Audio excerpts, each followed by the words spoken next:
This is your host, Rambunctious.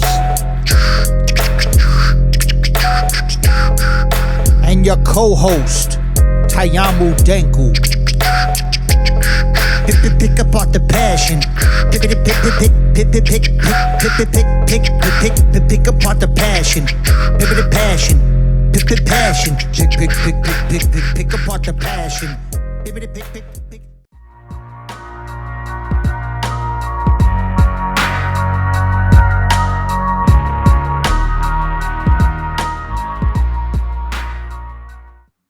Welcome to Pick Apart the Passion podcast. Today, we have a celebrated Madison comedian.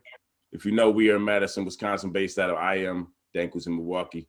I've been to a couple of this brother's shows. He throws with One Motion Outreach, as you see in the background of his picture. We got Antoine McNeail today. Man, it's this dude has made Madison laugh for many years. Doing a lot of good stuff for the community. We're gonna get on all of that, man. How you doing today, brother? Are you good? Oh, blessed, man. Blessed and up, man? just blessed, man. That'd still be an understatement, man. Blessed. Just keep saying, Yeah. Amen. Yeah, amen. Peace. Amen. I hear it. I feel the same way, man. So you have a show coming up. Is that correct? Absolutely. I got one. I want to say it's next Saturday, I believe. Okay. And tell people where that's at. Let's get that information right out off top. We'll get into some other stuff. You can find the show on Comedy and Poetry Jam through Facebook or Instagram. I am not announcing the location due to COVID and due to what my prior numbers was before COVID. So okay. Explain that. So it's not private to where I can't tell you. It's not public where I want to put it in the public eye. It's exclusive. So if you pay for the ticket, you get the address. If you don't pay for the ticket, you won't get the address. I like it. So before we used to average like 150, sometimes 200. But what happened is we would have like 100 or so people that's outside in the line. And with COVID, that's not a safe thing for me to have 100 some people in line, then exchanging money and all that. So the best thing for me and for us to do is to try to tell people to prepay, pre-sale. You get your seats, you should secure your spot. So if I put that address up there, that parking lot gonna be cracking, people gonna be mad. We can't get in. You know what I mean? All of that. So. Yeah. Well, that's great business ingenuity right there, man. Like just to think of a different way. You know what I'm saying? It's a good problem to have.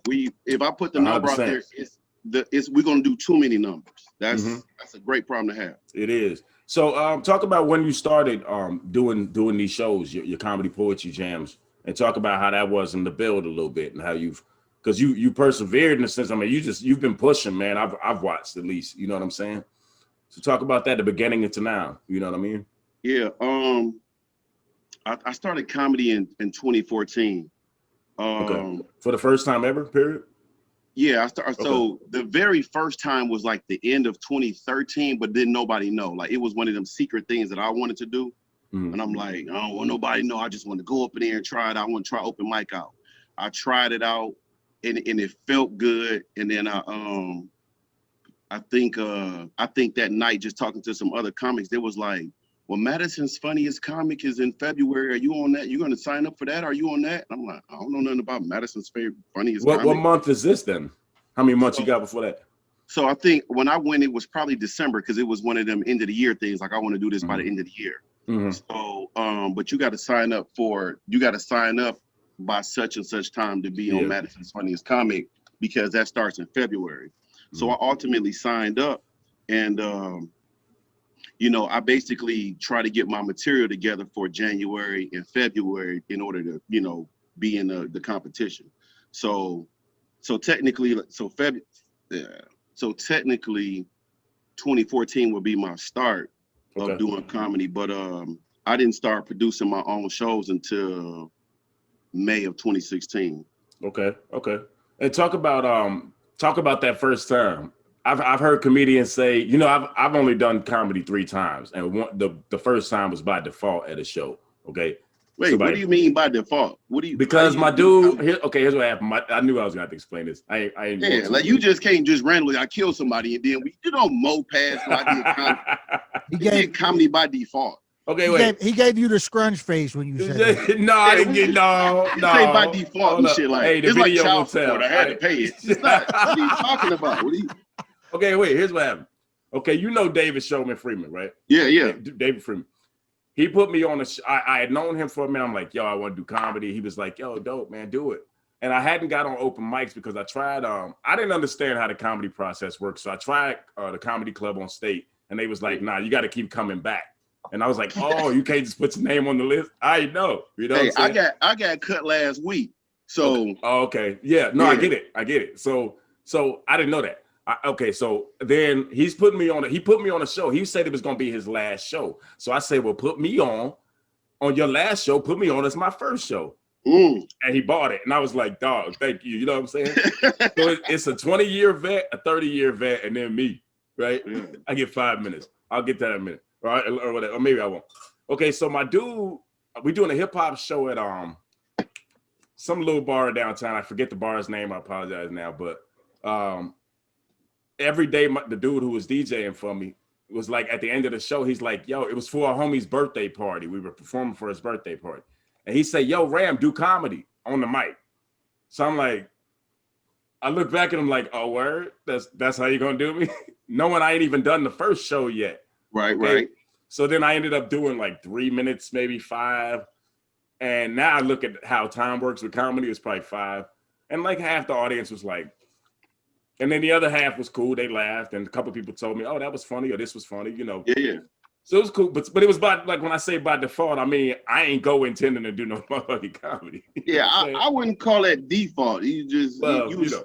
Yeah, you ain't go intending to no shit. No. That nigga said default like some comedian didn't go and you had to step up or some shit. Okay, they ain't had nobody else there. I was the only one. Like okay. But that's dope though that you had a set prepared already.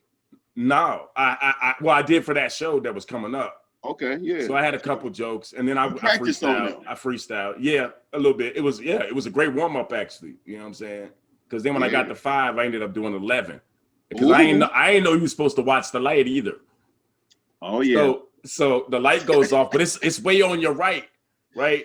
And I don't even see it. So I'm going. I'm going. And at the comedy club or somewhere else? No, where was this at? The thing under Brass Ring. What's that? Brink Lounge? Yeah. And yeah, man, it was great, but it was also kind of a disaster in some ways, in that way, because I didn't understand the rules. I think one of them was, I'm like, one of the comics was mad at me because I took too long. I'm gonna do this for you. It's a shot. I'm glad you can't see it. This is a shot for you. It's a shot of Hennessy for you, man. I'm drinking some wine, man. Cheers. Yeah, man. Salute. For sure. For your comedy story, saying a lot of people don't understand how comedy go, man. Yeah, and I'm honest about it. But now I know, and I'm really into it. But anyway, this ain't about me. It's about you. So talk about your first time and what that was like that nerve you have to build up, and how long it took for you to actually get on stage and shit like that. You know what I mean? To be honest, I don't even remember my first time. Really? Not at all. Because you've just done so much? I think not only have I done so much, like when I went down to the comedy club on stage, like I'm a watcher. Before I do anything, I watch. Yeah. So I studied comedy for 6 years before I went on stage. Right. So I think I was probably going to the comedy club and watching them do shows first. So I was going to a show, another show, and watching them, and then it was like open mic on Wednesday. You know how they make the announcement, you should come on Wednesdays. We got whatever it's called, I forgot the name of it. We got such and such on Wednesdays. And I was like, In my mind, I knew I wanted to try it. Then I was going to work, just cracking jokes. And I had them rolling for months. Yeah. And everybody, you should do comedy. You should do comedy. I was just like, in my head, I wouldn't tell nobody. Uh-huh. So when I went down there, it was kind of low key. Mm-hmm. I went down there, did whatever I had to do. I don't even remember. But I just remember when I finally started doing the Madison's funniest competition or whatever. I think my first jokes, I remember it was different because I had like my point of reference. I think it's funny now that I'm remembering it. I did a joke probably about DMX or something, but like, what do you bitches want from a nigga? It's crazy. Yeah. Now I didn't remember this until right now. Yeah. 6 years. I literally forgot. I believe. Yeah, I know you. You're a real nigga. And it was something about Bill Cosby. It was something about, because black people, we speak from our point of reference. 100%. So most Caucasian people, they were going to speak in reference to like a Bill Burr or blah, blah, blah. So my point of reference was different because I'm an African American. And I just remember when I was telling them jokes, I'm like, I wonder if this is going to go well with the white people. I tried to say names that was big enough that they would remember and they would know. But at the same point in time, you can be like, well, if they ain't hip enough, they wouldn't know these people. But I did it at that time. The Madison's Funniest Comic interested me enough to keep me going. And then I didn't, make it that year. So the next year I'm like, oh, well, I'll get it next year. And then I'll get it next year. Then I'll next year until I was, man, listen, I'm straight. You think that's because it was not your target audience? No. Okay. I don't think that was. How does that work? Like, how does that work in your mind? You mean the competition stuff? Yeah. I'm gonna just say any competitions. I think any competitions dealing with a lot of politics. Most competitions aren't about who's the funniest. Rap battles are the same way. We both rap, so you know how that goes. Yeah, so like you could I'll give an example. We had a comedy competition. The person who would have technically won first place went over their time 2 different times. Remember you said you didn't know your time? Yeah. That thing. Competition, you can't do that. Yes, but again, she didn't know her time, right? But she was killing them. And the crowd, by the time the judges, people who do comedy, had to make the decision. And we was like, first place goes to, such and such, I think it was Felicia Walker. She did a hell of a job. Second place goes to, I think it was Jamal Eubanks. And then third place went to Rocket LaShawn. It was like, how's Rocket LaShawn third and she should be first? Shout out to all of them, because I've heard all of them and they funny. She went over her time twice, but technically she was the funniest one there. By crowd noise, audience, audience response and stuff like that. So, but I think most competitions is really a lot of politics. And once I took myself out of looking for other people competitions to validate me, it made me feel a little bit better with who I am as a comic. Because we typically looking for that next best thing. Like even a rapper, like y'all know, like, man, once if I can get on a song with such and such, and that's how comedians are. Like, once I can get on a show with blah, blah, blah, I'm gonna be good. Like blah, blah, blah is still trying to get on. You get what I'm saying? Like, so as a comedian, we want people to put us on who's still trying to get on, if that makes sense. So once I stopped looking for that validation in other people, and I stopped, and then I remember it was might have been 2017, 2018. I don't know my 2016 was one of my last years going to the doing a comedy competition on state. Okay. I think I got to like top 20 that year. That's what's up. I mean, thank you. I got to top 20 that year. And that's been celebrated. 20 people? Yeah, I mean, out of like 80 some people, you get down to 20. That's still good. Yeah.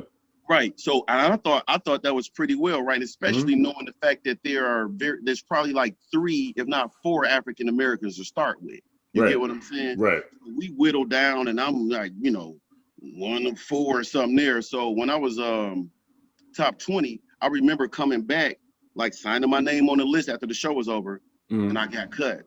Come back a few weeks later, sign my name on the list. I got cut 5 weeks, 5 times in a row. 5 times in a row. And I'm like, how the fuck did I go to top 20 to being cut 5 times in a row? Yeah, that don't make sense. So I stopped coming and I started working on my shows. Like I'm not working on doing 3-minute sets. I'm working on doing this set for my stuff. I start working on the production, and it's crazy because typically as a comic, you're supposed to work on your material like as an open mic. Right. So I should go to open mic, practice my material, see what work and don't work, and then take that to the shows. I started trusting my voice so much because I wouldn't go on the open mic. I'm like, okay, I'm gonna try this on my shows, and I would just try new shit at my shows. So your shows were your open mics because you had that vision. Yeah, you had a business sense that a lot of comics don't have. You feel me? Dog, what happens is when push come to shove, the reason y'all doing the podcast is because some part of your mind was like, dog, I want to do it. I'm tired of waiting for other people. You know what I mean? Like if you waited for other people to get the equipment, to get the ideas, to get the site, the blah, blah, you can't wait on other people.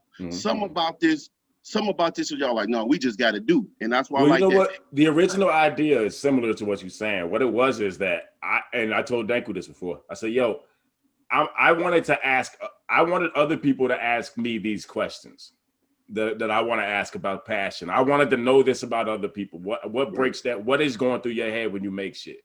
Right. I've always wanted people to ask me that because the way I think about it is different. So I said, wait a minute, I'm being egotistical. Why don't I just ask other people? You see, that's it's similar. Like, ain't nobody giving me a stage. I'm gonna make my stage. You know what I'm saying? And that's what I said. We're products of when push goes to shove. If other people ain't interviewing you, shit, interview them. Exactly. Make your own platform. Like, and that's what happened. Like, I couldn't get dog. Now, it's probably about 5 black comedians in Madison. Right. Maybe a few more, maybe a little less. Right. Mm-hmm.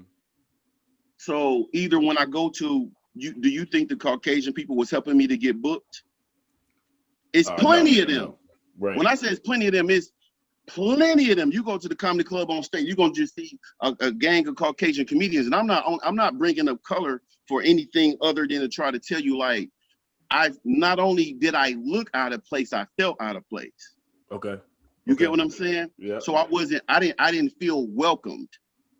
So I'm like, okay, I'm not being put on shows. Am I not funny? Is my material not translating? Or if I get put on shows, is it because I'm the black guy? Like, well, we do need a diversity. You get what I'm saying? Yeah. So I figure, so now when I do shows, if you look, my shows are predominantly sorry, y'all, I was looking for my lighter. My bad. I want to make sure y'all understand why I was moving around. Sorry. But you're 100% right. So I totally understand where you're coming from, and I believe that exists because it exists in the comedy world in general, right? Yeah.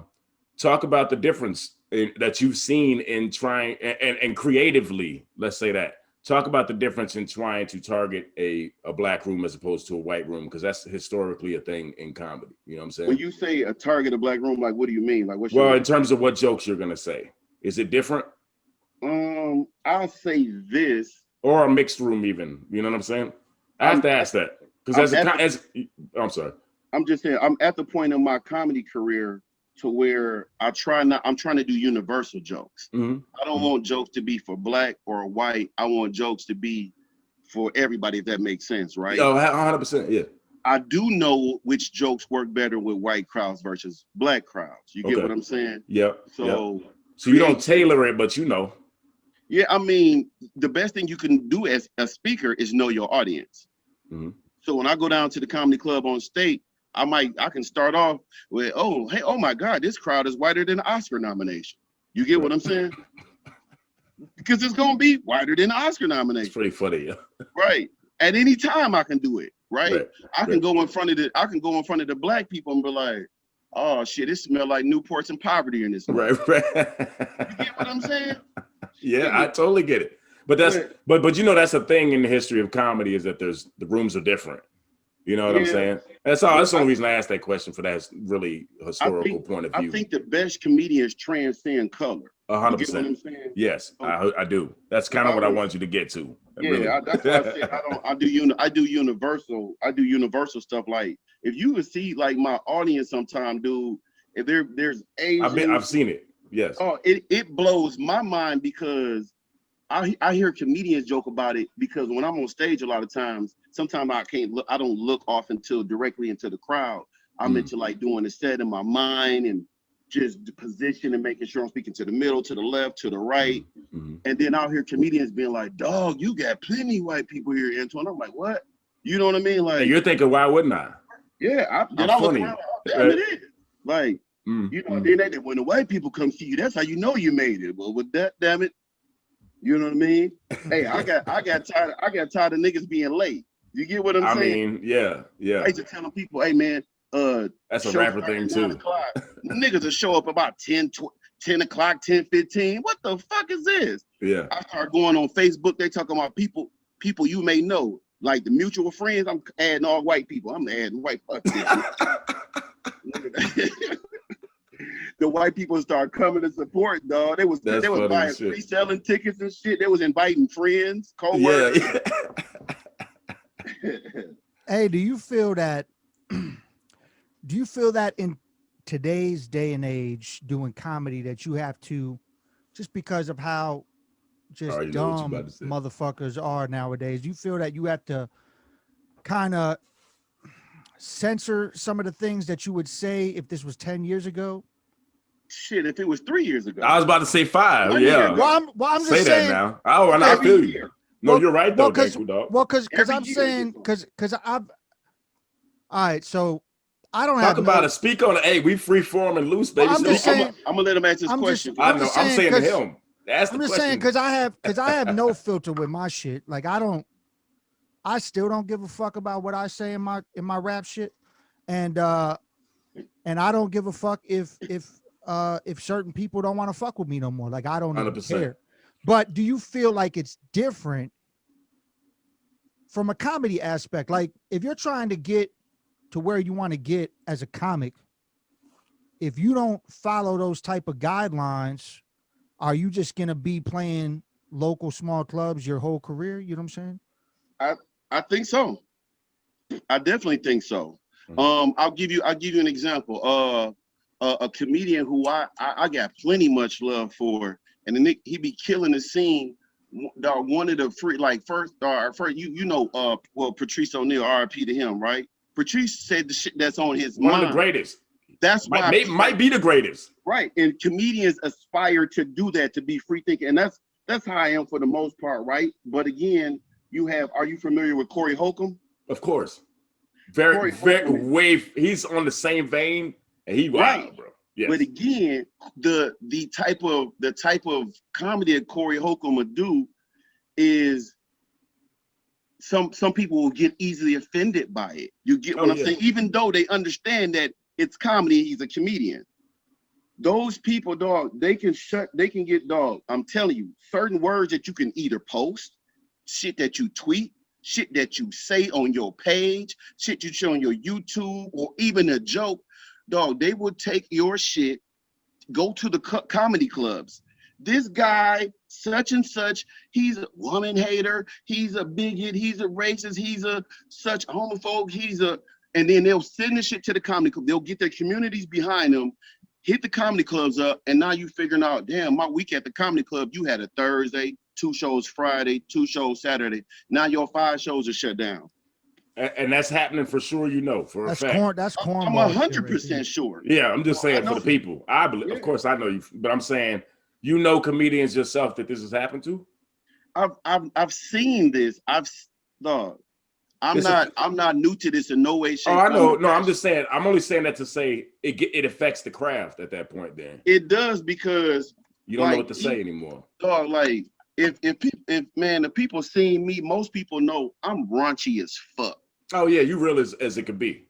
Fam, when I say raunchy, like I basically say what the fuck I want. You old dirty bastard on stage, baby. Man, I'm OC. I ain't gonna lie. Like dog, I'm raunchy as shit. Yeah, I love it. Everybody loves it, but not everybody. Well, I'm just saying your crowd loves it. The crowds that they love it. You know what I mean? People could be at the show sometime like, oh my God. Oh, okay. Oh. You know what I mean? Like, because if you ain't never seen me, you ain't ready, and depends on where you at with your honesty or your humor. But the crazy thing is, even if it's not funny, it's likely true. So are you mad at or is it the humor you don't like, or is it the truth you don't like? Because regardless what it is, I'm gonna either tell you the truth or it's gonna be comedy.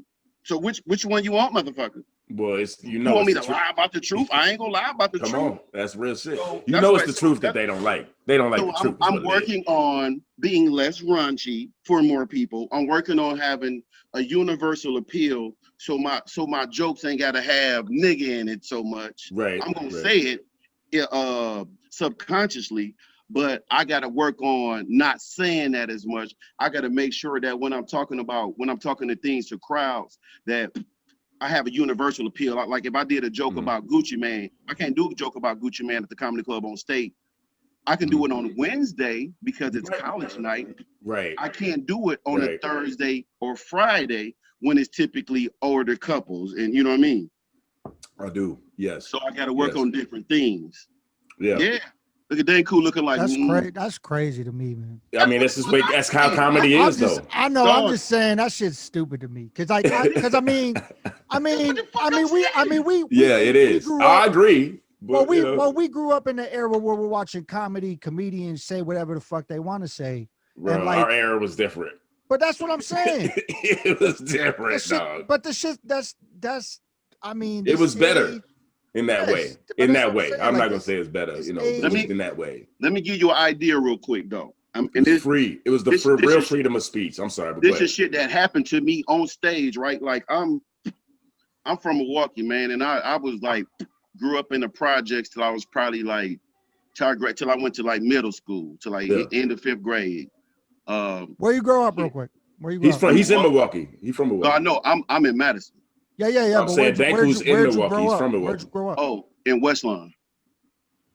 God, that's right down the street from my house. Yeah. Right. So I grew up in Westlawn. After we went from Westlawn, we did like another year or something in Berryland. And then we was always, my pops was on 13th and Hadley. So I was over there by North Division, basically. We was on 49th with Center Street area, 48th, 49th, and Locust and stuff. So I'm basically, all I know is like hood shit for the most part. We speak a certain way. Yep. So for me, when I say the word bitch, I mean like subconscious, I mean like a woman or female. You get what I'm saying? I don't mean it derogatory, because if I'm talking to my guys, I'm like some man bitch that's like this.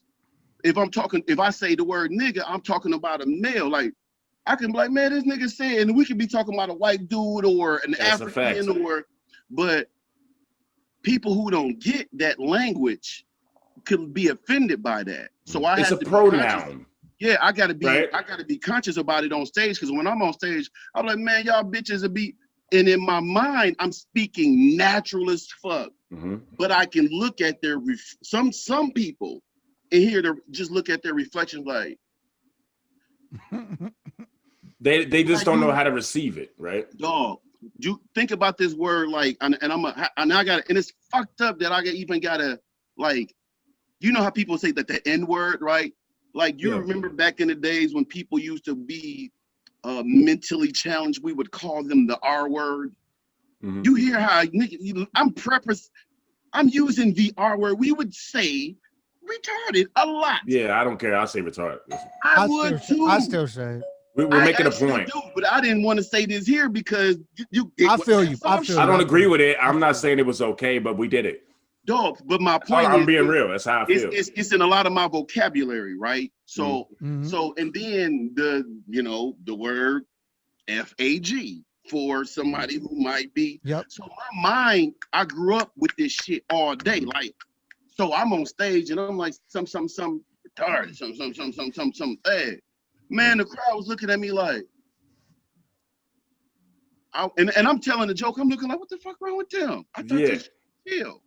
And it was those choice words, and I had to learn to choose different words. But did you ever have after you did something like that? Did you ever have some people come up to you, even though you did that? People that maybe felt offended during the time, it still made them laugh, and then they came up to you like it was fucked up, but the shit was still funny. You know what I'm saying? It ain't too many people who come to me telling me shit fucked up. You know what I mean?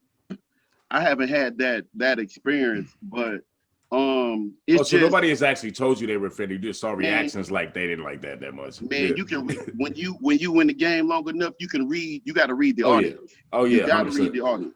So when I'm sitting there, if I'm telling a joke, I know that's gonna kill. And like I got a joke, a Gucci Man joke or some shit, and I was like, oh, that nigga retarded. Yeah, man. I had to learn to channel my shit at different audiences, man. So it's getting soft as fuck. Talking to the doctor, it's only one way to get a rapid strep test. Y'all know how to do that shit? Rapid strep test. They put a Q-tip in your motherfucking mouth by the size of this goddamn microphone. And our doctor was like, open up. My lips was tight and bitch looked like a booty hole. My lip like a straight ass, nigga. Try to put that shit in my mouth, huh? She said, you gotta open up wide if you wanna get the right results. I open up, she's like, hey, wait a minute. Antoine, if I can't get the bag, we're not going to be able to get a good result. I'm like, all right, then. I was sounding like a wildcat. Bitch, you had... I swear, she touched that little dangly thing that's sitting in the back of my throat. Damn, bitch. Now listen, don't tell no motherfucker body else this, though, on everything. Listen, that ain't the worst part, nigga. Look, a tear rolled down my eye, slowly, bitch, man. And I used to like women to gag and shit on me, like, hey, you suck this dick. After I went through that shit, don't do that to me. Don't hurt yourself. If you just want to hang around on the head, just suck on the head. You want to stroke the cock, you know. You don't have to hurt yourself. I became sympathetic as a motherfucker. Bitch, I sound like a wildcat, nigga. Sound like one of them Eastern Indian women. I know Eastern Indian women got to get good head by the way they talk. They're like, I want some head like that, bitch. Thank you for calling Sprint.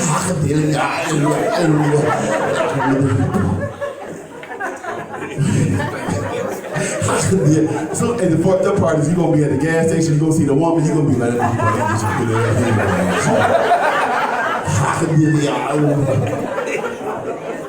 shit fucked me up. And I swear, right before I got ready to leave, that bitch was like, throw baby. Bitch, you better not say throw baby. I was just curious because this whole conversation made me think of this one time I played this show and it was a whole diverse crowd of people. And I kicked a freestyle at the end of the show and I said some shit. It was clever. You got bars too. You got bars. It was thank you, man. It was clever as fuck. And I said something about fat chicks, right? And there was this fat girl off to the left. You should have said, come here, are you ticklish? No, check this shit out. So, there was this fat girl off to the left. And I said something about fat girls, whatever.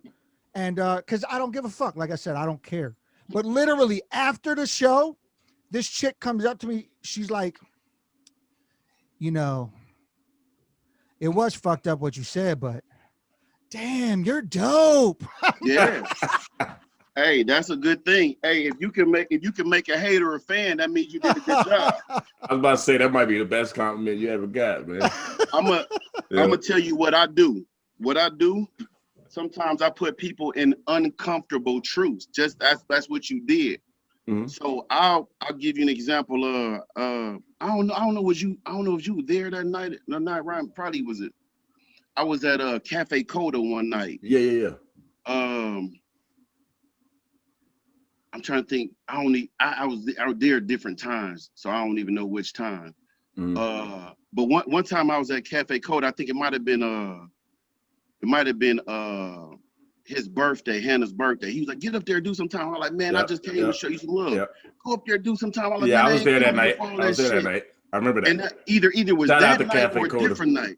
Yeah. I don't know, because like I said, I've been there a couple of times. Mm. But I remember one time I went up there, man. No, it wasn't that time. It was a different time. Okay. Yeah. I went up there and it was a predominantly Caucasian and older crowd. When I say older, I mean like the average age was probably 60. Oh shit. Yeah, that's a lot of 60-year-old, a lot of couples. I just told you I'm raunchy as fuck. Oh yeah. Now I have plenty material, but what I don't like to hear is no. Just in life, I don't like to hear no. Mm-hmm. And the crazy thing is, even though no one told me no, I heard myself like, "Don't do that." My mind was like, "Don't do that, Joe." But when I heard myself tell myself no, my mind was like, "Man, do that shit." Yeah, that's how my mind works too. Man, I started telling jokes about we were talking about white people, black people, giving uncomfortable truths. Man, listen. About time I finished that, they was laughing their ass off. By the time I got done, the motherfuckers was like, "Thank you. I appreciate that." They said it like I was giving them cultural lessons or something. you kind of were. I mean, they don't know. They don't know. They don't know comedy like that. No, but like I was talking about a lot of shit. But like I said again, even if it's not funny, it's real. So which part are you mad at? Like, well, the reason you're laughing is because it's real. You know what I'm saying? The best jokes are the realest jokes. Man, I got a joke. I got a joke about I got a Don't joke. say it. Don't get that joke up. You about to get a joke I up. won't get a joke up. I'll say this. The reason I do the joke is because I love to watch people's reactions. Yeah. I have a joke about how God set Jesus up to be killed. Okay, let's go. Let's go. It's You where we don't want going. to- Let's go. you- Pick no, apart the you don't Passion want to podcast. smoke. It's got real. No, you don't want Give to. me. Now you got to give it to us. Hey, no, I ain't gonna even tell you the joke because you got to come see me. But think about this though. There you go. There you go. But think about this, because look, there's a joke, and I can set the joke up, and I can and I can kill that shit. I can do the joke line for line, word for word. But think about this: didn't God have to allow it?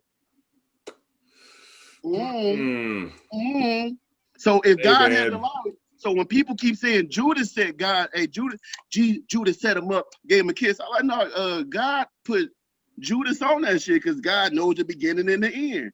God set Jesus up to be killed, man. I love it. That's so great. Yo, that's if you religious, we might have just lost you. It's like fuck you know what? It's comedy, baby. I thought I lost people, right? I did. I did lose people, right? Dog, my mama, man, my family Christians though, right? Okay. My mother called me from I think Mississippi, Alabama. If she sees this, bless. I don't mean to offend nobody. Your family, if they see this, sorry. No, my family know how I rock. They know it's gonna be either real or funny or real funny. Come on now. So the crazy thing, my mother called me from Mississippi, Alabama one time. She was like, "Twan," because I didn't think she liked it either. Tell me that joke about how God set Jesus up to be killed. I knew she had me on speaker so everybody else could hear. I'm like, yeah, okay, yeah, that's what it is. That's what it is. That's great that they can find the humor. That's funny as hell, man. But yeah, but when I first told that joke, people didn't like it because it's sensitive, right? And as you said, the world is sensitive. I had to learn to tell the joke in a way that makes them more comfortable. I can't say that joke like that. I have to premise the joke with this. This is why I had to stop smoking weed and reading the Bible at the same time.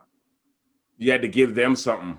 I had to make them feel like I'm high, like something wrong with me. Right. I had to stop smoking weed and reading the Bible at the same time. Right. Talk about that vulnerability in comedy, because that's a vulnerability. Like you have to expose yourself to do comedy, to do it well. You know what I'm saying? Listen, man, I done talked about I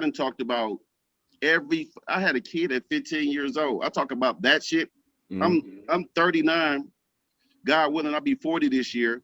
My son will be 25 this year. I got 2 grandkids. I talk about that shit. I done talked about surgeries that I done had. And I done had nose surgery. I done talked about my knees. I done talked about my back. I done had a vasectomy. I done talked about every motherfucking thing. And because that's not a joke that a motherfucker can duplicate.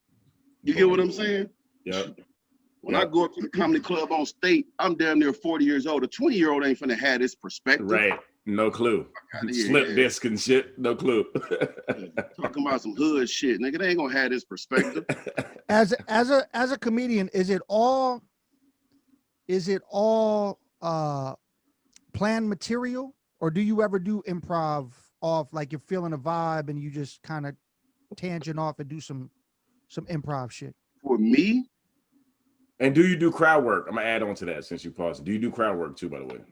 I'm gonna say right now, for me,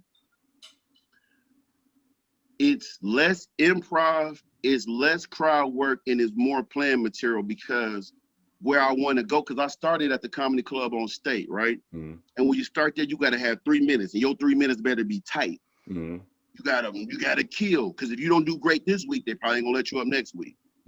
So I've learned to do planned material, right? So it took a really long time for me to do that, and then I prayed. So then you graduate from that, from being from like mastering those spots to doing like a guest spot. You do a guest spot, you got to be good at doing 5 to 7 minutes. So I ain't finna waste my time on like crowd work, so to speak. To me, like crowd work could be cool, but when I was young, at a certain point in time of my life, I used to be a bully for a small period of time of my life. That's the only regret that I have in my life. So I really don't fuck with people in the crowd, because I don't want to do that shit. I don't want to exercise that muscle. People don't come to comedy shows that get picked on. You get what I'm saying? And it, to me, it's kind of like if you a Golden Glove champion, or if you've been practicing and sparring every day, you don't get in a fight with a regular motherfucker. You get what I'm saying? That's a very good point. So I don't do that shit because it's not a fair fight. I just like when people say shit, I just be like, all right. They'll say some more shit. I'll be like, all right, like I give them 3, and after their 3rd chance, I'll be like, all right, now that like now I get 1, 2, 3. After that, now you say some more shit. Now we're gonna go after 4. 100%. I've always been the type of person like I'm gonna give 1, I'm gonna give 2, boom, and then it's like, okay, well, wait a minute, right? And they still can not probably be disrespectful. I just don't do that shit because I know it's a form of bullying. So I really don't do a lot of crowd work because to me, and this ain't no offense to other comedians, it's if say for instance somebody booked me to come do their city or their show, you ain't hear me to come talk about your mama who might be in the crowd for 4 or 5 minutes, and I don't even know it's your mama. Like, who old ass lady is this? Right. Nigga, it's somebody mama. It might be the person who booked me. Your old ass finna get freaky, huh? Like, and I can go in and shit, and everybody laughing and shit, but that's the person mama. You know what I mean? Or what you do. Nigga, like, I ain't come here to be asking the motherfuckers what they do and blah, blah, blah. I got material, and I'm going to tell them about me. So I got blah, blah, blah, blah, blah, blah, blah, blah. If they say some shit that I tune in on, like, who said, like, my mind, I'm like a dog out, and then I might be able to play off of that. Right. Or somebody keeps saying some shit, I'll be like, okay, now, then I'll do that. Right. But I just don't typically, pick on motherfuckers in the crowd. Or I don't necessarily agree. I don't disagree with this. Not what you were saying. I agree with what you was just saying 100%. I actually feel that more. I'm more in that vein. But I've heard other people say that when you pick on the crowd, it's a crutch, right? Because that means I've heard comedians say that. Like, that means you ain't got enough material then. You know what I'm saying? But then you look at somebody like D.L. Hughley. You look at somebody like Patrice O'Neal, who used to do that, but not really pick on the crowd. He just worked the crowd in a nice way, right? But Chappelle does it here and there. You have to look at status though too. And that's what I was gonna say. There's a few things during this interview, actually, or during this conversation. I don't like to say interview. During this conversation, where I was gonna say, do you think it matters what type of joke you can tell when it comes to offensiveness? Because you look at a Dave Chappelle, obviously fame matters. That's one thing I was gonna say with this and that. You can tell, like, you can be Dave Chappelle and tell a fucked up joke, and you're gonna get fucked with, but you ain't canceled. You know what I mean? No, I think it's about who you are. You know what I mean? If you true to yourself and you just tell them, like I just said, I just gave y'all the premise of how God set Jesus up. Like, nigga, but I can, if there's a truth, then I can stand by the joke. I can like, am I meaning to be insulting? Am I meaning to be offensive? No, like I can tell a joke. All jokes are about something and someone. Right. So you think fans can see through to the authenticity then? You think I think so. You think fans are that intelligent? Because a lot of people don't. Some. Yeah, I'm gonna tell you why. If you seen my Facebook page, man, I've had people be emotional all over my page. Oh my God. Oh my. And I dog, this is my, because that means they pussy hurts. And men and women are like, oh, my pussy hurts. Yeah. Man, get the fuck out of here with all that shit, dog. You see I'm a comic, I'm gonna talk my shit, and then, man, motherfuckers get sensitive about every fucking thing. And what I started to do, and it's dog, I laugh so fucking hard. I'm gonna tell you one of the things that make me laugh the hardest. I'll say some shit. For whatever reason, people thought or think that my page, like I'll say some crazy or some outlandish shit or whatever, or some shit that I think. Yeah, I love it, by the way. They'll go up under there and try to counter my point or say something or whatever. And then these group of people who want to go under that shit and like that shit, whatever, right?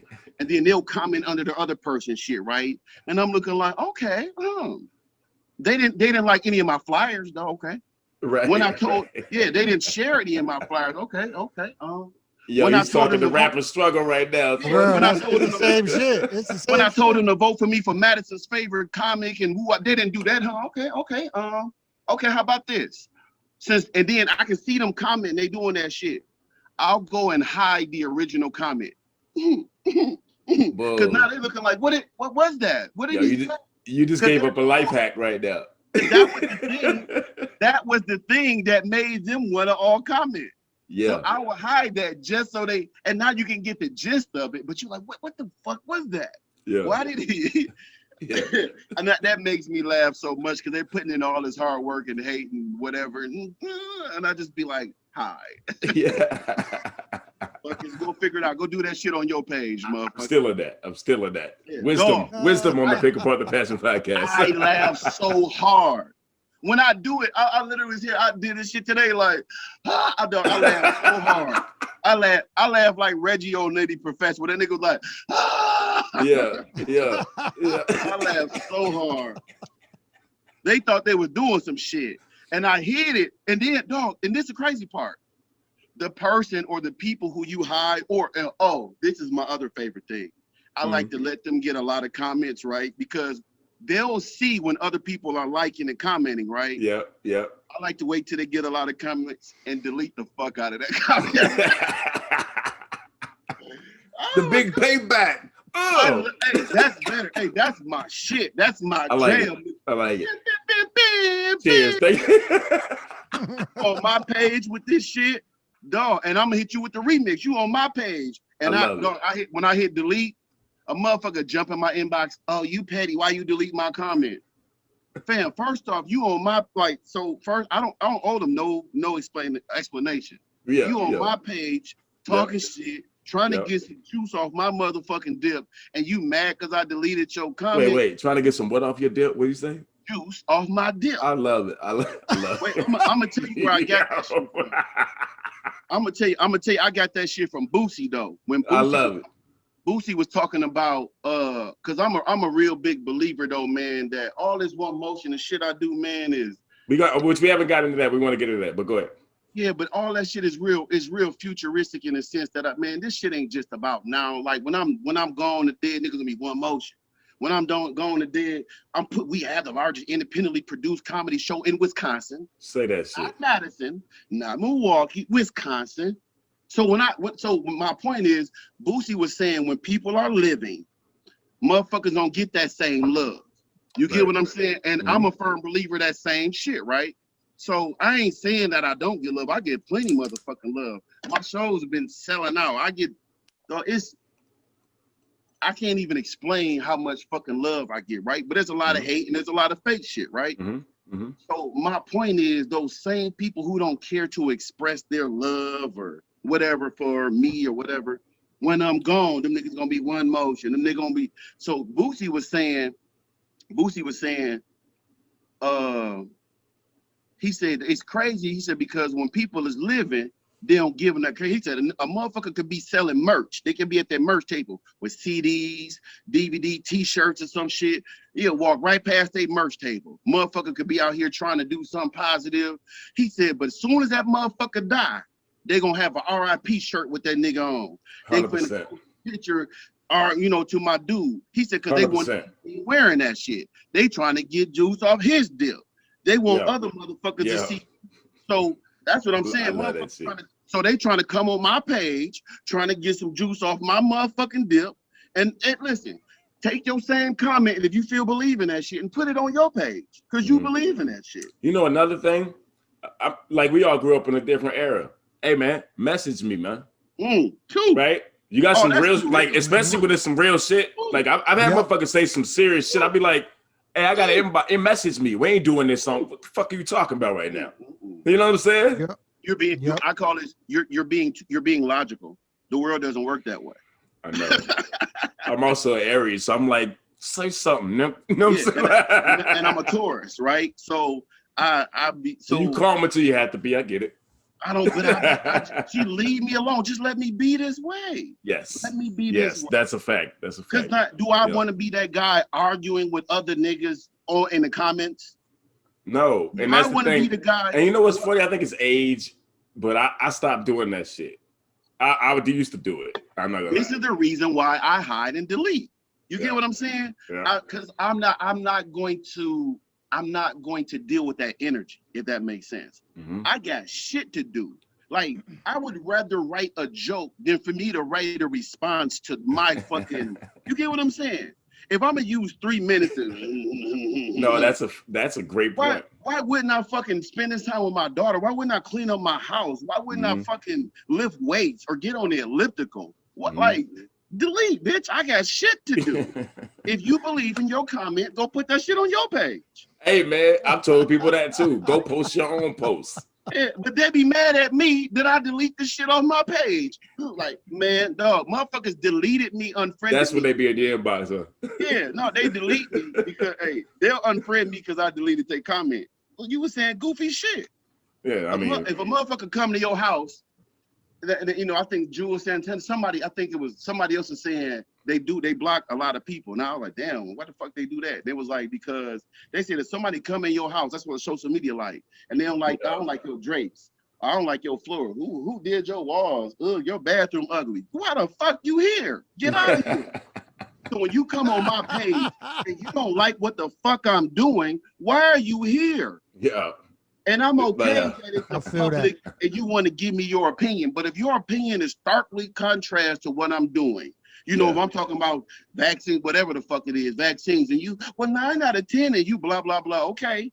And then you say so, and then you under everybody else comment like you the motherfucking vaccine. Take your ass somewhere else, right? Delete. Yeah. I mean, Well, why did you delete me? Well, listen, go say that shit on your page. right, because I ain't got time for that bullshit. That's what the fuck Like it how is. my shit roll over here, man. It ain't nothing but love.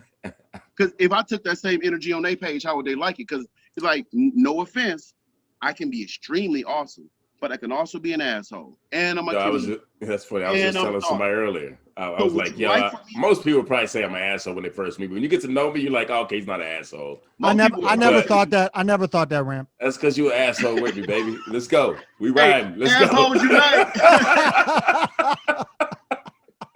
Hey, I'm your friend. I can tell you that. You an asshole too. That's why you don't know that. You obviously didn't know. That's why that doesn't happen. I'm just playing. No, every time a motherfucker get off of my comments and shit with that bullshit, one of the first things I think is, oh, I'm finna go into one of their comments and go into with the same energy.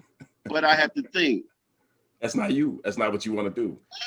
I couldn't kill him. Like this goes back to what I was saying. I tried. No, but this goes back to what I was saying again. This why I try not to do the crowd work. This why I try not to roast motherfuckers, because I'm gonna go too far with it.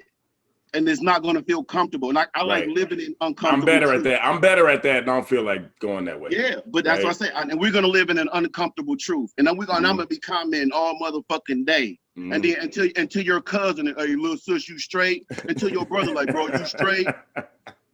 You know what I mean? But I don't want this shit, man. I totally feel you, man. Yeah. I got shit. This whole asshole unite thing made me think of I think you need to say pause or something. Right? That was a little pause. But anyway, we need 2 pauses for the congregation. You didn't finish your sentence fast enough. It made me think about you gotta say it quick, motherfucker. You gotta say you gonna asshole unite and stutter. Let's go. I think Antoine knew that I was an asshole because my first experience, I think, ever meeting you, actually, I didn't even meet you at this, but it was a hip hop awards show, right? And, y'all have met before. And they were playing, and he was hosting. Antoine was hosting, right? Oh, okay, yes. And they were playing the ciphers, and they played the one cipher before our cipher ran, right? And literally, I watched Antoine's face when they played our cipher because I had the line about motherfuckers pulling out their phones, and that was my first bar. And I remember just seeing Antoine crack up, and then like he said some shit like after our cipher. Yeah, I remember that. I don't know what you said, but I don't remember what he said. But you said something about the phone thing, I think. The shit was hilarious. Excuse me. And it was man, I mean, that was actually my first time knowing more about who you were actually, and then researching later on, figuring out that you're more established comedian. But yeah, man, I mean, that's funny as hell, actually. Dog, I don't even remember that shit. I remember shit. It was hilarious because like. So you don't write for something like that, like a award show. You don't write. You just go up there and talk. Right? No, again, I come with prepared material. But if something moves me, you get what I'm saying? If something moves me, then I have to. Yeah. Like your initial reaction after you watched our cipher and me basically shit on. I don't even remember the name of them, to be honest. But, Wait a minute. Okay, well, we won't do that. We're gonna do that. Wait. Let's not do it again. Wait. And maybe just because I love music, like my love for music is actually stronger than my love for comedy. Like them How does that influence your comedy? That's one question I was gonna ask you actually at one point.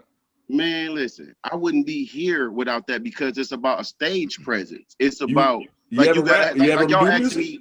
You ever make music? I'm asking too many questions. I'm sorry. Hold on. Let's answer that one. And then I'm sorry. Green Mac is what they call me, right? You know what I mean? So with that being, absolutely. That's kind of a cold ass name right there. But I maxed out the green when I was about 17. You hear what I'm saying? Okay. And still to this day, Green Garcia Vega. You probably can't see it because of because I'm trying to figure out how to get into this goddamn. Put it in front of your shirt. This is fucking hilarious. This looks like this nigga's a magician.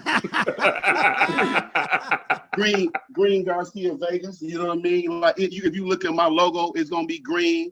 My birthstone is green. You know what I mean? So make a long story short, I had a green deuce and a quarter for like 13 years. Oh shit, okay. Say it, player. I would only smoke. And hey, I have a lot of cash. I used to cash flow. So and I would always talk about macking. You know, think about this. Yeah. A lot of guys will talk about being players. It's a lot of players. Yeah. Players don't do nothing but got women and they gotta hide from them. You know what I'm saying? They gotta hide from women. And some guys will talk pimp shit, you know what I'm saying? Some of them ain't really pimp, ain't sold no pussy. Mm-hmm. Ain't many motherfuckers was max.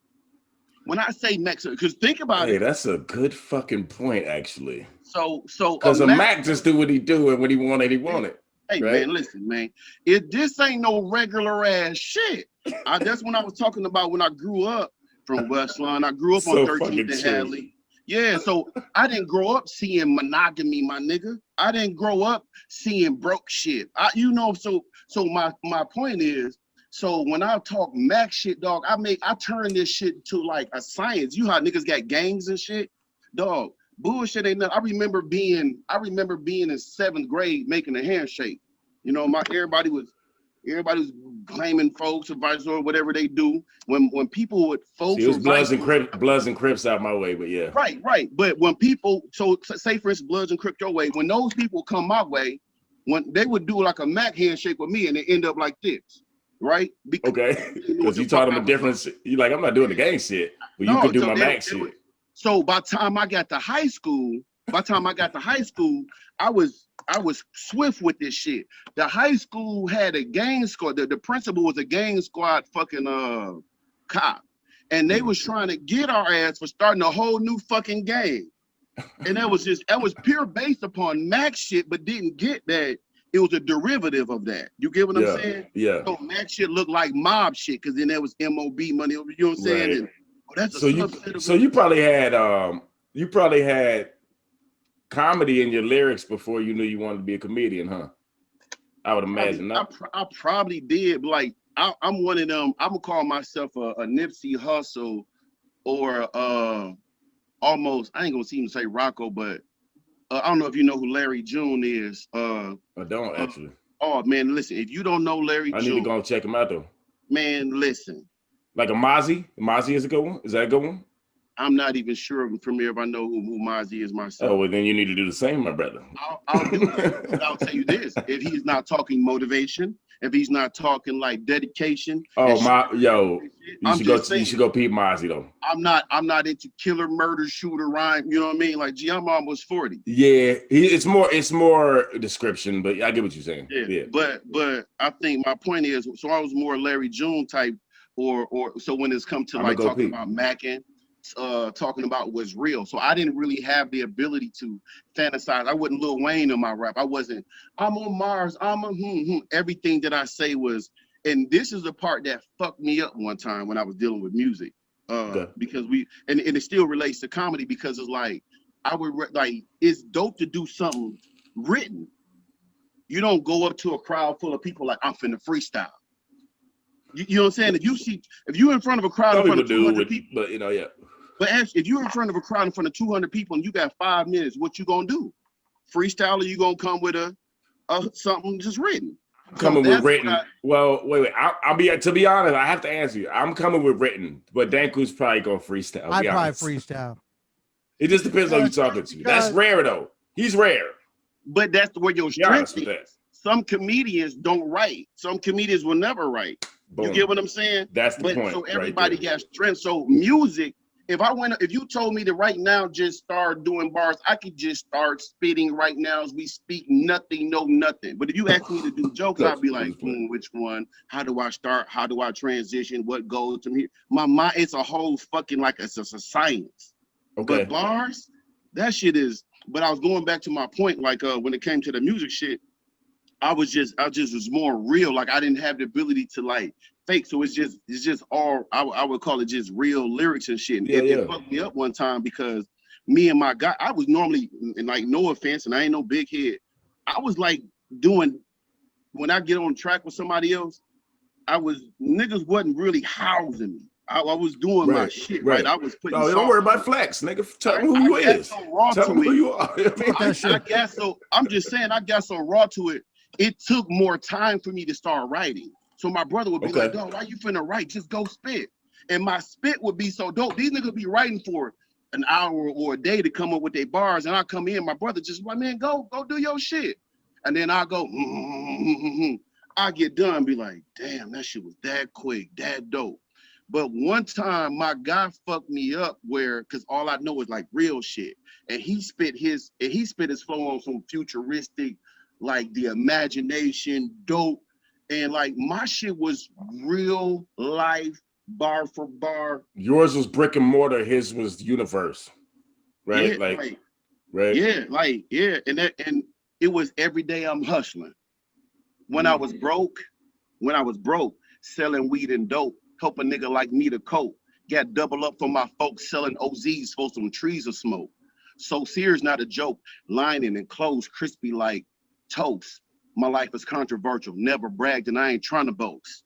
I made the most from a little bit. Learn that QDP would get me 150 from Dons and Nicks, as American as it gets. Capitalization and adding equations. Dealt with my frustration. Like a doctor with no clients, I ain't got no patience. Waiting and debating didn't help the situation. I got money on my mind, a hustler on the grind, constantly calculating. No time for subtraction and division, only multiplication and addition. I stayed in gear like a transmission, hoping and wishing didn't get it. So I learned how to plan, plot, strategize, and flip it. Like Master P, trying to get a meal ticket. A young nigga's aim is for game and riches instead of fame and bitches like Gucci Mane. It's ridiculous. Mama getting suspicious because I got more scales and blowing up like puffer fishes. Don't got me, get me. If I fronted it, I wanted it back. Run till that, I'm Mr. Green Mac and got your back like bra straps. Hey. Welcome to Pick Apart the Passion podcast, where every guest we've ever had has more than one passion that we're interviewing for. Look, I think you should step back on the tracks, huh? I'm just saying, I don't understand why you're not rapping no more. I've been telling niggas for the longest. I love music more than comedy, but niggas think it's a joke. They think I'm playing. So you would do a verse now? Whenever, to this day. Why don't you be? Look, we know some of the same rappers. Why ain't you done no music? Dog, so I got, put it like this. I'm moved by beats and I like working together. So when I was doing my shit, we was the studios in Milwaukee, we was able to get beats and you know what I'm saying? I got 16 tracks or some shit. I got a whole little album from we talking. Oh, I didn't know that shit. Yeah, that shit 2008, 2009 or some shit. Yeah, right. But that shit old as fuck. So I wanna be put it out anyway. Say what? Put it out anyway. I mean, this shit. It's here. You know that shit is on the computer in the I don't even. But I'm saying, just tell people it's from then. People will still appreciate it. I don't even have this. I drop old shit all the time. Look, I don't even have that shit. I'll have to. I gotta go to my brother who might got the CD, or I gotta go to the basement on the old computer, find if that computer still work. Hey, well, call him. Do that. Yeah. What that about? With all of that shit being said. A lot of Madison comedians, motherfuckers who spit, I've offered that. I'm like, hey, I'll do music, I'll do skits, whatever the fuck it is. But my point in that shit was saying oh, I'm gonna get you on a skit then soon. But when I was broke selling weed and dope, so all of my shit was just real shit, and it was none of that if that makes sense. I'm gonna start Iron Mars, and I'm cool with that because I love bars, I love polysemic, I love fucking music. But I just wasn't that. And then, So who are some of your favorite rappers? And I don't want to say top 5 and none of that. Give me your favorite 5, and if it's 8, I don't give a fuck. If it's 12, I don't give a fuck. I can't even I can even tell you I don't have a lot of favorites in anything. Food, rappers, woo whappy wham. All right, well, I just don't- name. You don't have no favorite 5 rappers? Just name 5 people you Really? listen to on a regular. Now that's a different story. See, and that's where I was gonna go with it. I listened to Larry June. I listened to because favorite rappers I can go into Scarface. Yeah, because that's a different question. Because I can go into like the Ghetto Boys. I can go into fucking Nipsey, Tupac, Biggie. You know what I'm saying? I can go into like all of that. All the obvious ones. Yeah, but again, Scarface is one of my favorite rappers. Yeah, I love Face, and I mean, you can Hove, and I can go into that. But my point, I religiously then listen to Larry June. You know what I'm saying? Yeah, man, all right, man, this is the second time Larry. Well, shout out to whoever Larry June is. Shout out to you if you ever see this. Hey, you came up twice during this podcast. Hey, look, the crazy thing is, it ain't too many motherfuckers out here actually putting out albums like him. Larry June typically put out like 2 albums a year, sometimes 3. Oh, that's what's up. Who the fuck is doing that besides E40? And he was doing double albums. Mm-hmm. I dropped 5 records last year. You a maniac, and I love That's it. a fact. Hey, I know. And please put me on some shit. I'll go crazy. It's inspiring. Yo, we should do some shit. I didn't know you rap, man. I swear to God. I mean, any of us. I'm just saying. Honestly, I didn't know either. And the verse that you verse is cold. And you could do the skits. I can do Rams Uncle Bam. I mean, it could be a party, baby. I think I was saying, I only said that shit because I was talking about that Green Mac and how the fuck that happened. Oh, no, that was great. You know what I'm saying? That go back to the question because I did music, and so my passion is like I can do any fucking day with the music. But the more you put me on stage for the 200 people, and with comedy, I got to think about what my heart beating and what I can go with no fucking thought and be like, dude with the coat. So like, and then just freestyle, like same thing Nico was saying. I can freestyle some shit and and feel as comfortable as a motherfucker with a whole written piece.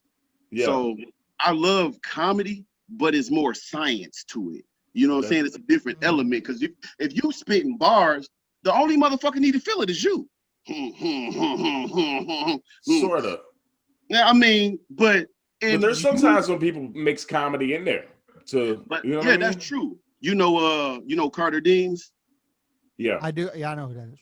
Carter, it's crazy because I got introduced to Carter on one of my shows through my comedian friend Tom Johnson. And he was like, I want you to I want Carter to get on your show or something. I think he started doing comedy at the Comedy Club on State. Okay. And when he came and did my show, it was mainly just like it was bars, him doing bars, but with the punchline is humorous and is, you know what I'm saying? Yeah. And that shit right now, Carter Deems is on Wild and Out as we speak, dog. Oh, no shit. Well, shout out to him. Congrats on that. It's because comedy and bars, if your punchline is witty enough, that's a perfect platform for that, right? Yeah, man. And I'm with that shit. So I don't know if you seen me do that. I did what's that shit that I did?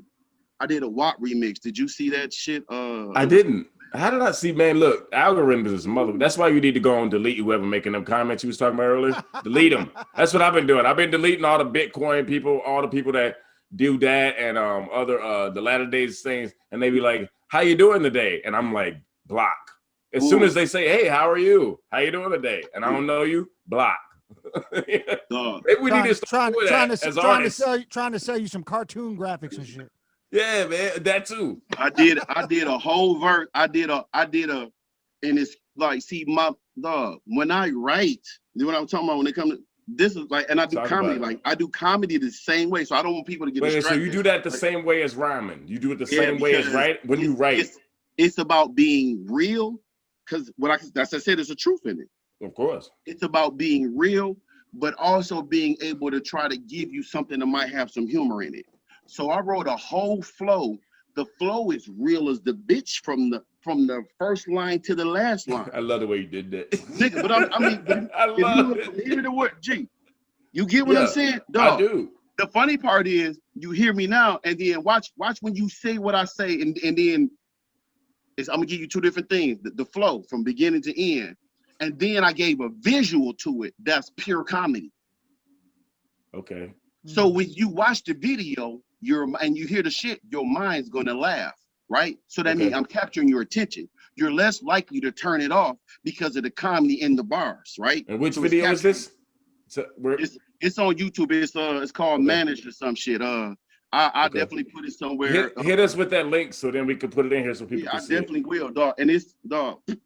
But because you remember when that WAP song came out? Of course. There's some hoes, and everybody was everybody went crazy. So what I did is I wrote my verse to it. I wrote that shit like as soon as I heard that song. 3 days later, I had my 4 days later, I had my whole fucking shit written out. That's what's up. I can't believe I ain't see that shit. I see a lot of shit you be doing. Dog. It was so, but when I wrote it, in my mind, I write very literal. I wrote it in with the jokes in mind, like so. I already in my mind I don't even know how the fuck that shit started off. So when I did the jokes, it was all fucking just like a literal version of exactly what I'm saying, like literal as shit. And it's crazy because if you watch the video, you're gonna laugh because you see the comedy. If I let you listen to it first and you close your eyes, you're gonna look like, okay, he's spitting. Okay, I hear what you're saying. If you close your eyes, you don't see no video. Just hear the YouTube link, like, okay, them bars. You'll listen to the bars. If you watch the video, you will forget the whole first shit. Like, damn, you will forget the whole fucking that is a flow pattern. You'll be into the comedy shit. So I wrote that shit for the bars to go all the way through, but people to be highbrow because they're very visual. So I did it with the comedy visual. Okay, that's what's up. That's what's up. Yeah, you got to give us that link so we can throw that in here. Oh, 100%. I forget, man. Listen, I said, if there's some hoes in this house, let me see. Because that's what they were saying. There's some hoes in this house. There's some hoes. Because all the ladies start saying it. I said that there's some hoes. That's how that WAP started. There's some hoes in this house. Oh, yeah. I barely heard the record, But my point was, if there's some hoes in this house, let me see. Remember, I told y'all. Yeah, I get it. If there's some hoes in this house, let me see. That's hilarious. She want a big dick. Bitch, I'm working with God gave me. I found her G-spot because I'm a G. Had her squirting. No, that ain't P. Got me stroking like Clarence Carter with carpet burns and ashy knees. I like threesomes. I'm a freak. Fucking all night and morning. She taking nap dick on her back soon as she start yawning. Putting pressure on that cat because I'm fat. Pull her hair and arch her back, nut on her face, nut on her ass. Dripping sweat, staying wet, thighs shaking, sexercise. I'm a Taurus, so my bullshit and little mama want to ride. Tornado tongue make her come, she squirming, trying to run. Got her fiending, pussy creaming, screaming, please don't stop, Antoine. Finger fucking worth the diamonds on my pinky ring. I was getting some head with gold Cartier frames. Hey, I know she had bigger, but I'm that nigga. She like you, but she love me, nigga. Deep throat, open up, don't throw up. Bitch, suck my dick up till you hiccup. You hear me? Cause you know when bitches be, suck my dick up till you hiccup. Yeah. I told you, look, it's funny, it's real funny. I can bust bars. Hold on, but wait, listen. I can bust in 3 minutes or bust in 3 hours. Real WAP got grip and power. The clit and lips blossom like flowers. My neighbors ain't tripping off the sounds because they know how I get down. I grab her throat and beat it up like Ike Turner and Chris Brown. Oh, fuck. She classy, bougie, and ratchet. I'm fucking raw with no plastic. Usually I don't do this, my nigga, but she far from average. See, her old dude was a lame. There's plenty players, but I'm magnificently macking. I even pimp for a little bit, nigga, ask Apples and Ashley. You hear me? Nigga, I done pimp from Allied Drive to motherfucking Lakeshore Drive. You hear me? That's from motherfucking from the west side to the motherfucking downtown. But listen, man, listen. I done pimp for a little bit, ask Apples and Ashley. If there's some hoes in this house, let me see. I'm managed. And if I ever fight for a bitch, before I ever fight for a bitch, I'd rather drink a cup of monkey piss. Yes. That's like a joint. That's like I would be on that song, which like I talk that shit. I be showing up. I be talking I'm gonna my tell shit. y'all right now, right in here. Yeah. a little painful right now, right? Yeah. Not so much here or here, like right in here. Ram. I done got caught on the weed. Hey, the weed got caught in my mouth. Oh shit. I almost died on live. Goddamn. I almost died on live.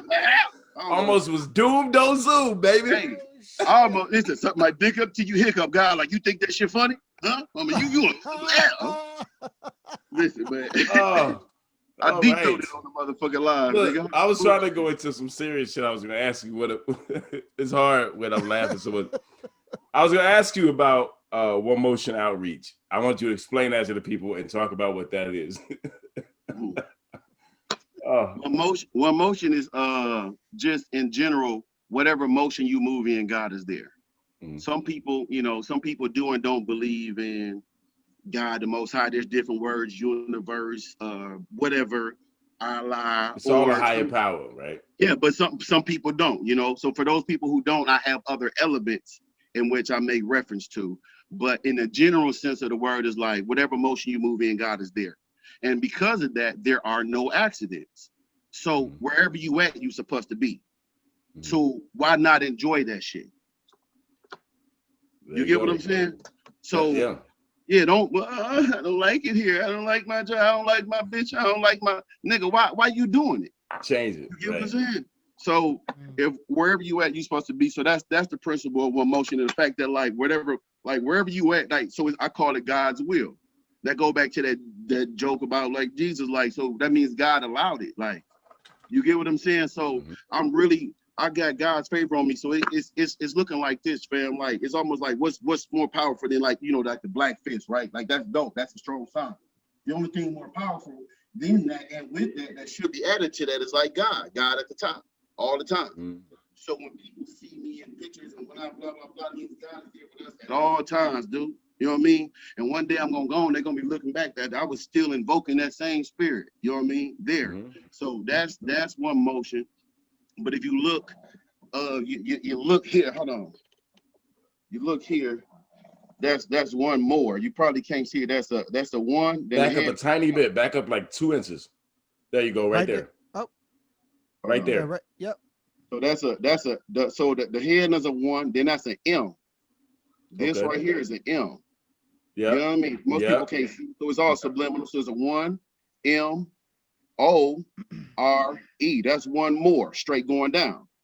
So one more day, one more business, one more blessing, one more I love it. That's all it takes to win anything. Like, I look at it like one more show. If I could just do, and I gotta do this last show like I was doing my first show. Yeah. I can't go out like, no, okay. So I gotta go crazy on the promotion. I gotta go crazy on the, you know what I mean, all that shit, because I can show up and it could be 14 people there. You think I got to give them people a week show? I still got to go crazy if it was 140 people. So it's really just it's the concept between like whatever motion you move in, God is there, outreaching to other people, because typically it's a lot of times we got a lot of power. I think I have a lot of power. I know that. Everybody has power. It depends on how much you invoke that and understand it within yourself, of course. That's exactly. I'm sorry. I didn't mean to interrupt. I had to say it. No, that's perfect. Because that's the kind of same conversation that I had with my daughter and people. So I do. Most people, you heard of motivation speaking. You very rarely hear of empowerment speaking. That's what I do. I do empowerment speaking. That's an interesting difference. Some people might not understand the difference in that, but it's a very big difference. Yeah. So motivational speaking will be like, think of like a preacher, or think of like somebody, who can rally up. We're gonna do good. You're gonna win the game. You're the greatest, champ. You're gonna have a great week. You're gonna be a millionaire. You're all that shit. And that's motivation. And you go out through the week and you're feeling good. And at some point in time, you ain't got none of the tools or the backing behind you, none of the follow-up, none of the education, none of the logic, none of the.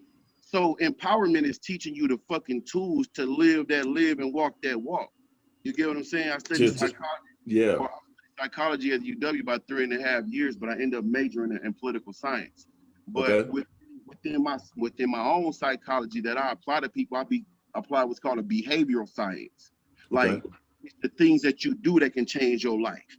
And then when you do a certain shit, then that changes your brain pattern. You get what I'm saying? Yep. So with that being said, since we have that power, I reach out to people and I give them, I outreach with my power and my knowledge. Because me to be an empowerment speaker, I can't empower people if I don't have power.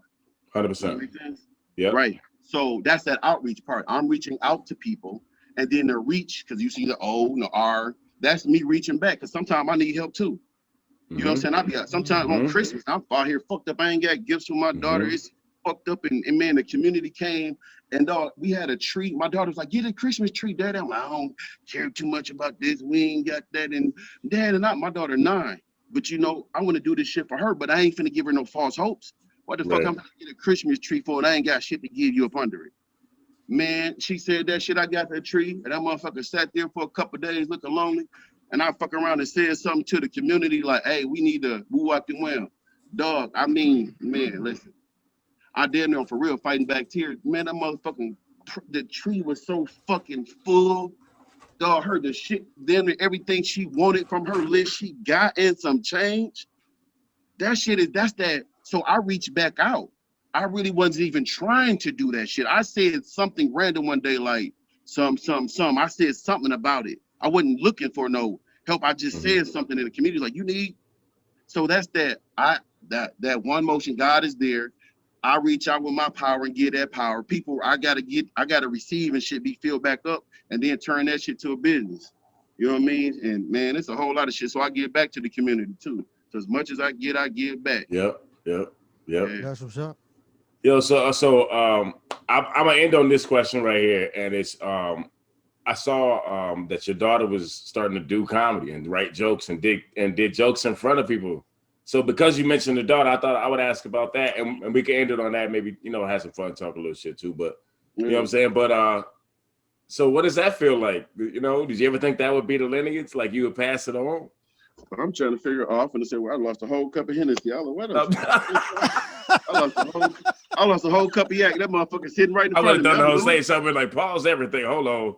Yeah, I lost a whole cup of yak, nigga. Listen, let me get playing. Let me spray myself with some cologne, nigga. No, but serious. But yo, really, like, did you ever think your daughter would do comedy? I mean, she wants to do comedy. Why is it dark on my end? Didn't my end get dark? Okay. Oh, there you go. You good now. Yeah. No, I didn't think that she would or wouldn't do comedy. It wasn't like. No, yeah, I didn't think about it like that. It wasn't a thought of mine. Yeah.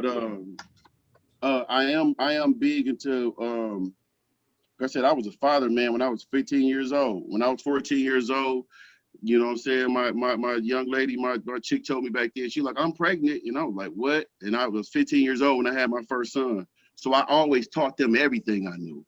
Right, if that makes sense. Right. So when I was hooping, I taught my son everything I knew, and that boy was cold with the ball. Like, listen, and I don't brag or boast on a lot of shit. When I say cold, it's a dog. I had him 1 year, he walking behind his back, dog, and he the way it's just.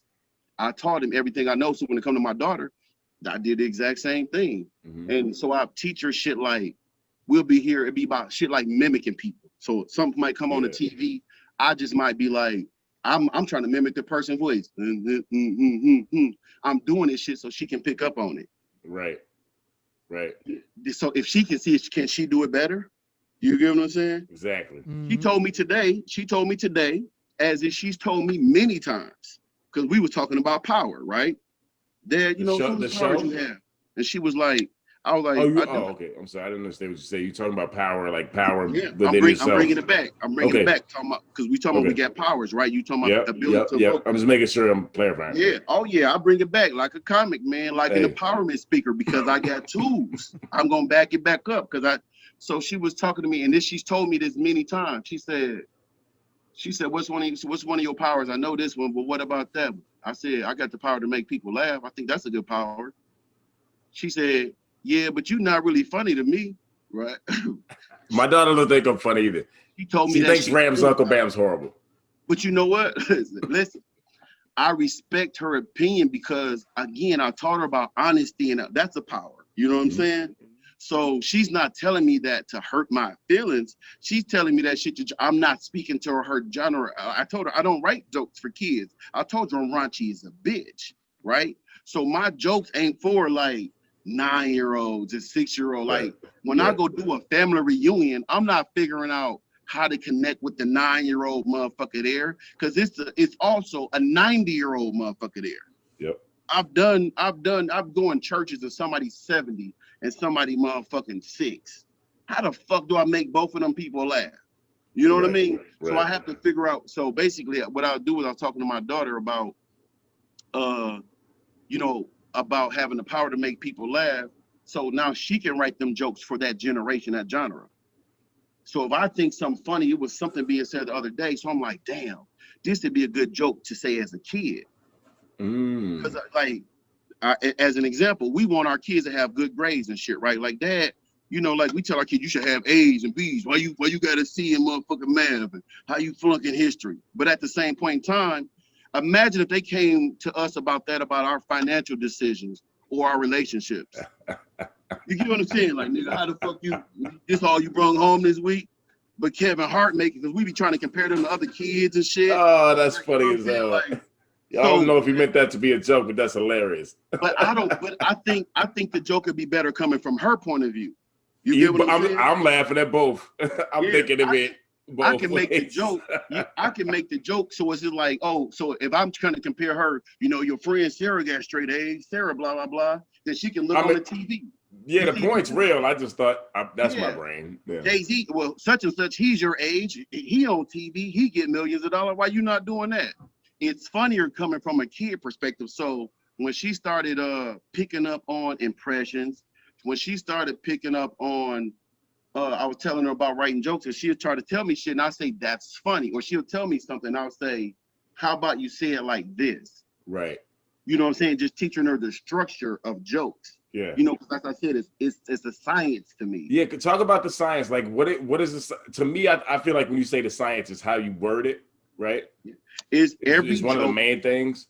Every joke should have a premise and or a punchline. Yeah, and inflection matters in certain spots, right? Up and down.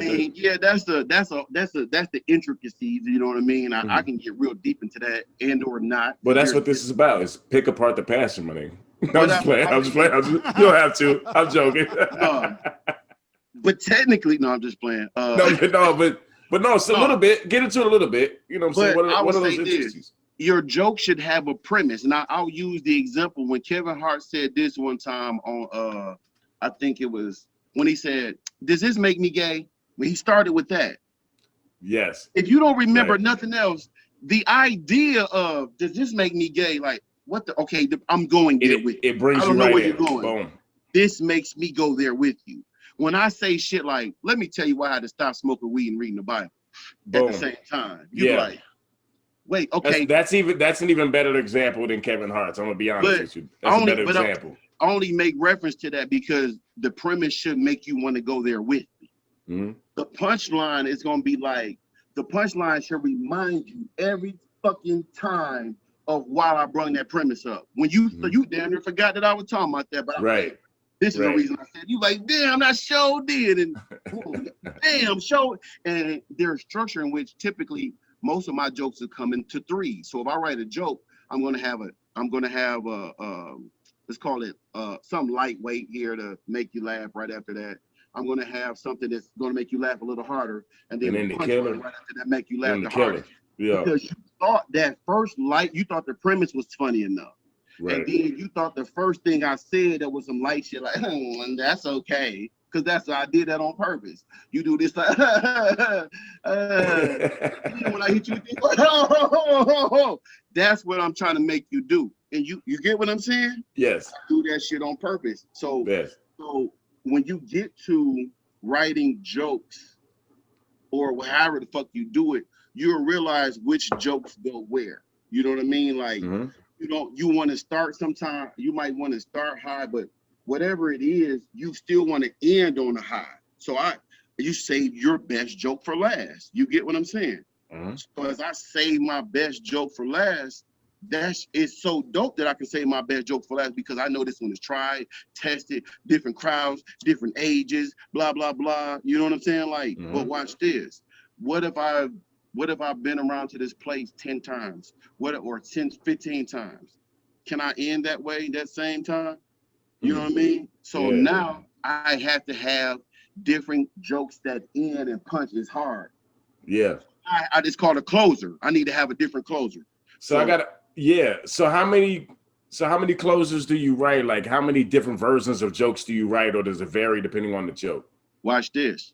If you smart, you write every joke like it's a closer. Okay, but yeah, I feel that. But I'm no, saying like parts of the joke though, because there's a setup, right? There's your mid, like you said, there's a different premise, punchline. You got right. So I'm saying, are there 5 versions here, 4 versions here, 3 versions here? You know what I'm saying, of the different parts? No, to me, like, so if I got a joke where I end, I would call it my Obama joke or something. I end with this Obama joke, and that shit ends on a high level. And then I know my mama, sister, cousin, or somebody in the crowd is seeing that. Next time, now they coming again next week or a month later. Can I end the same way a month later? No, of course not. Right. It's like magic.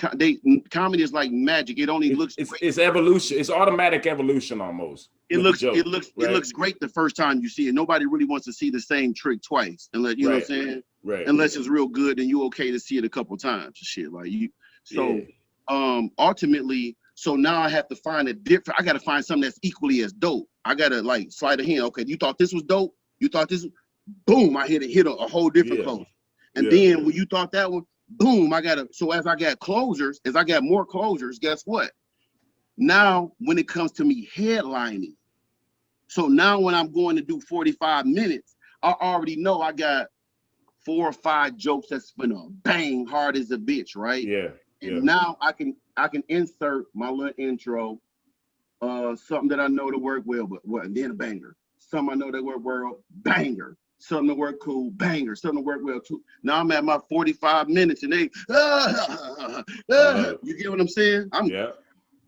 And even if they don't go fucking crazy on each one of them, something gonna catch you. Yeah. Whether it's the middle or the up, right? So I'm gonna I want to say, man, look, when it comes to comedy, you've done a great job of picking apart exactly how that works. I love this. It's been a great episode, but I got one last question. I mean, it's been a really great episode. I don't mean to be unenthusiastic. It's all good. I appreciate it. But I'm a huge fan of comedy. Obviously, we said earlier, I've done it. So to me, this is a treat, man. We got and Craig Smith. We got Sincere coming on later on too. Shout out. I wanted to get the comedians that I know around here that are funny, and I appreciate you doing this, man. I know you got other shit going on. Like you said, you got your daughter, family, and all that shit, right? Last question. That flyer I just dropped. Just remember that the flyer. Yeah, we gonna insert that in there. We got it. Son. Damn, I'm just saying. What's the capacity for that show if people want to buy tickets? You know what I'm saying? It's almost the exact same question when you was like, "Where is it at?" I don't be talking capacity and numbers. All right, never mind. Cut that there. All right, then the very last question for sure. Give me some of your favorite comedians. No limit on number. Just give me some of your favorite comedians ever and who inspires you or something like that. Richard Pryor, Eddie Murphy. I gotta get a credit to Corey Holcomb. Give us some curveballs that nobody would think of. I would say, like I said, Corey Holcomb. That's great. I would say he's underrated in a lot of sense, but like I watch 5150 damn near every week, dog, religiously, man. You know what I mean? Like that shit dope. Just the perspective and what he's doing is just like that one motion shit I'm doing, man. Like some people fuck with it, some people don't, and we got people who fuck with it. Man, this shit crazy. Give me 3 more. That inspired you, that really made you want to do it when you saw him. Oh, definitely. I'm a big shout out to Tommy Davidson. That I think his set was the first set that I ever saw. Wait, which one? I think one of his very first set. It was that shit on YouTube. It looked all sketchy, like somebody recorded off of VHS. He did like a 30-minute skit. He was talking about like Lucky Charms and like, my Lucky Charms. Lucky Charms. Yeah, I remember that one. Fucking impressions like Michael Jackson. He was like narcissist, like this. He did. This man went fucking bananas. He's super underrated when it comes to stand up. Dog. I mean, I'm not gonna lie. man, I can see a lot of other comedy sets, but that motherfucker I don't like watching a lot of shit twice. Just on anything. I don't watch a lot of shit twice. But that shit, I watch that shit in a fucking heartbeat. I ain't seen it that many times, but the boy from beginning when he came out, I can remember the beat. Then he, like, are y'all in the house, Oakland? And then he did the belt with the little motherfucking Tommy dog. Yeah. So that definitely Jamie Foxx, because Jamie Foxx is really he's a true entertainer. He's not known for his comedy as much as he is funny, right? Like I'll give you an example. If you did an interview with Jamie Foxx, your interview with Jamie Foxx, you would be laughing damn near most of the time because 100%. I'm just saying he know what you want. But I'm more like this because, like I said, I do empowerment speakers. So the shit I'm saying, and even in raps, all I can do is just give it to you real. We might insert a joke. Yeah, but we've been laughing this whole time. Man, maybe I don't even. You know what I'm saying? I don't know. I just be kicking real shit for the most part. You know what I'm saying? But that's the funniest shit. I'm actually glad you said that because that's one of the points of this whole podcast to me. Is you know what's funny? Real shit. If I'm going through it and you say it, it's fucking funny because it's real. Right. That's what Pick Apart the Passion is about. We pick apart real shit. And either you're gonna bob your head to it, or you're gonna laugh to it, or you're gonna, you know what I mean? I'll say this, you know, and because I do want to make sure I get this point across. You know, in life, anywhere you at or whatever you're doing, if somebody ain't gonna like you, somebody is, man. You know, and I'll say it like this: the same way that some people like. Because I'm just thinking of the mind state of. I don't really talk about people, places, and things. I talk about ideas and concepts and ideas. So I'm gonna compare myself in the mind state of the same way that Kevin Hart came out but he kept pushing. When I say came out, but people don't realize he has been grinding. This ain't no new shit to him. And when people catch up, they get tired, and when they see my fires, they tired of it. They already know already. Yeah. You know what I mean? Like that corny shit. But my point is, when you stay consistent, you stay diligent, when you stay on the grind, whatever else, you're gonna have people that like you and don't. But I stay consistent. I stay on my shit. That's just how the fuck I am, right? Like when you hustling, you ain't got no pack, you ain't got nothing to sell, you dead in the water, right? So I had to sell that pack, the funny and so I'm saying that shit to say that like there's going to be people who absolutely love me, my humor, my post, my comedy shows and whatever else and what I do and my speaking. There's going to be people who absolutely despise it and don't like it, right? So that shit ain't for them. So this is why when I say shit like for 2019, I got to look. For 2019 is Isthmus first place winner of Madtown's favorite, the funniest, right? The people voted for me. I can't vote for myself. I can't make me do that. Yep. The people did it. I asked them, that's the outreach part. Like I reach out, they reach out. The people voted for me 2019, Isthmus Madison's funniest. I didn't win Madison's funniest comedian, but in the Isthmus, in the paper, and then 2020 got voted for Black Chamber of Commerce, best entertainment in Madison 2020. This pre-corona shit, you know what I mean? Like that's 2020 though. But we still moving forward. Then an article in the Isthmus in February, and then this month, what we're trying to do. When I say it's not even the me thing, because I go back again. No, you have a lot of community behind you. Yeah, so it's the one motion shit. It just ain't about me. It's everybody working together. But in this, if we win, it's gonna be like the best of Madison's, best of Madison's and shit. You know, it be restaurants, bars, and all that shit. And when you walk into a place that got best of, you feel good in there. Oh shit! You walk into a restaurant. Oh, this is best of. Oh, y'all got the best jerk chicken. Oh shit! Oh, this is the best chiropractor. Right, I want to walk into my show. Oh, this is the best of comedy in this motherfucker. Right. You got Comedy Club on stage. Pick apart the passion. Pick apart the passion. Pick the passion. Pick passion. Pick apart the passion. Pick apart the passion. Passion. I love that shit. You know me, goddamn shit. Google me, find One Motion Outreach, find. And then the crazy thing is, I say this because damn, I'm gonna stop because this is a long ass interview. No, you good, man. There's comedy and poetry jam, right? Mm-hmm. And as I talked about, One Motion is also about people working together in One Motion. I probably didn't say that shit. If you go under the One Motion, I'm gonna move. You go under that One Motion Outreach page, you will find, I guarantee you, I can bet you and you any amount of money, you won't see a person, a soul who shares more community events, more entrepreneurship and shit that's positive. You will not find a fucking soul or somebody that's doing that shit as consistently as me. That's a fact. I see that all the time. That's a fact. One day, how the fuck my whole business page? You know, it's hard to get people on your business page. My whole business page is just everybody else just getting off. And then I do a show once a month. I throw my shit up there once a month. Might do something funny, throw that shit up there at Blue Moon. But man, that shit ain't about me. This shit about us. When I do my shows, I don't headline my shows. I just host. Let everybody else get off. Yeah. Let everybody else get off. Yo, salute to that, man. Appreciate you doing this. This has been a great podcast. Let's go and get off here. You don't have to get off right now, but we're going to go ahead and end the podcast. It's been Pick Apart the Passion Podcast, and thank you for watching this. I got a new slogan. It's been Pick Apart the Passion Podcast. Sometimes you got to pick apart yourself to get to your passion. Peace.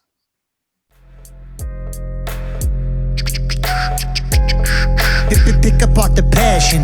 Pick apart the passion. Pick the passion. Pick the passion. Pick apart the passion. Pick apart the passion. Passion. Pick apart the passion.